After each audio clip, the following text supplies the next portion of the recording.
ଦେଖିବା ପଶୁର ନାମ ଲେଖିବା। କ'ଣ କ'ଣ ପଶୁ ଅଛି ଦେଖିକି ଚିତ୍ରରେ ଆମେ ଲେଖିବା। ଆଜି ଆମେ ପଶୁମାନଙ୍କର ନାମ ଲେଖିବା। ଚିତ୍ରକୁ ଦେଖିବା, ଚିତ୍ରକୁ ଚିହ୍ନିବା, ତାପରେ ଆମେ ନାମ ଲେଖିବା। କ'ଣ? ଘୋଡ଼ା, ଘରେ ଉକା, ଘୋଡ଼ା, ଘୋଡ଼ା। ଆମେ ଚିତ୍ରକୁ ଦେଖି ଆମେ ଲେଖିଦେଲେ ଘୋଡ଼ା। ଚିତ୍ରକୁ ଆମେ ଦେଖିକି ଲେଖିଦେଲେ ଘୋଡ଼ା। ଲେଖିଲେ ନାହିଁ? ଚିତ୍ରକୁ ଦେଖି ଆମେ ଘୋଡ଼ା ଲେଖିଦେଲେ। ଏଇଟା କ'ଣ? ଚିତାବାଘ। ଚିତାବାଘ।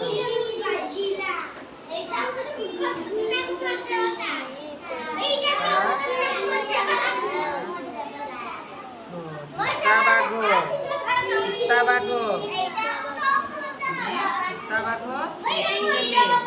ଚିତ୍ରକୁ ଦେଖି ଆମେ ଚିତାବାଘ ଲେଖିଦେଲେ। ଚିତ୍ରକୁ ଦେଖି ଆମେ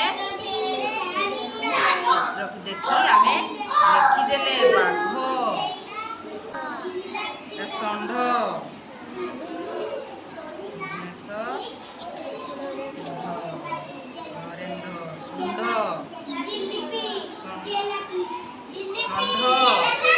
ଆମେ ଚିତ୍ରକୁ ଦେଖି ଲେଖିଦେଲେ ଷଣ୍ଢ। ଏଇଟା କ'ଣ? ଗଧ। ଆମେ ଚିତ୍ରକୁ ଦେଖି ଗଧ।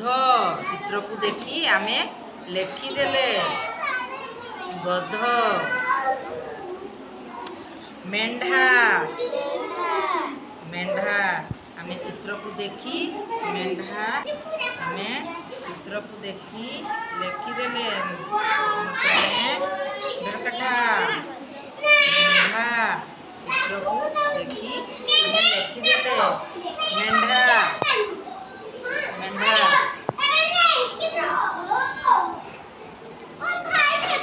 ଏଇଟା ମଇଁଷି।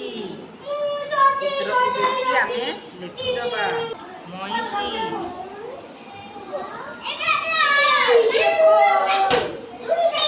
ମଇଁଷି।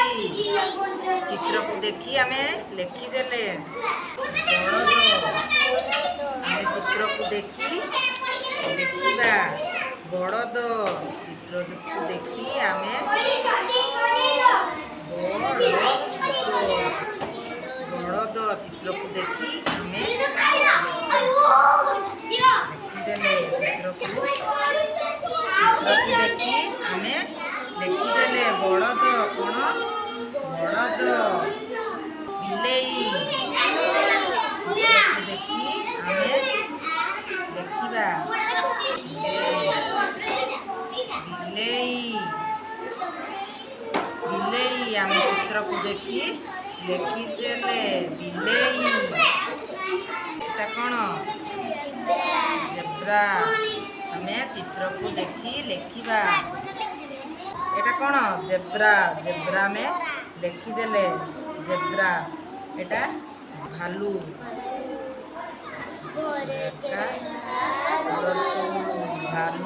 ଭାଲୁ।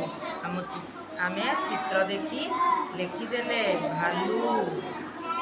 ଆମେ ଚିତ୍ର ଦେଖି ଚିହ୍ନିଲେ ପଶୁମାନଙ୍କର ନାମ ଲେଖିଲେ ଘରେ ଉକା, ଘୋଡ଼ା, ଚିତାବାଘ,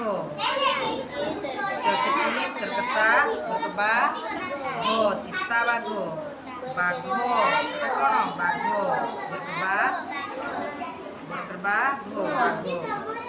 ଷଣ୍ଢ। ଷଣ୍ଢ। ଗଧ। ମେଣ୍ଢା। ମେଣ୍ଢା। ବଳଦ। ବିଲେଇ। ବିଲେଇ ଲେଖିଦେଲେ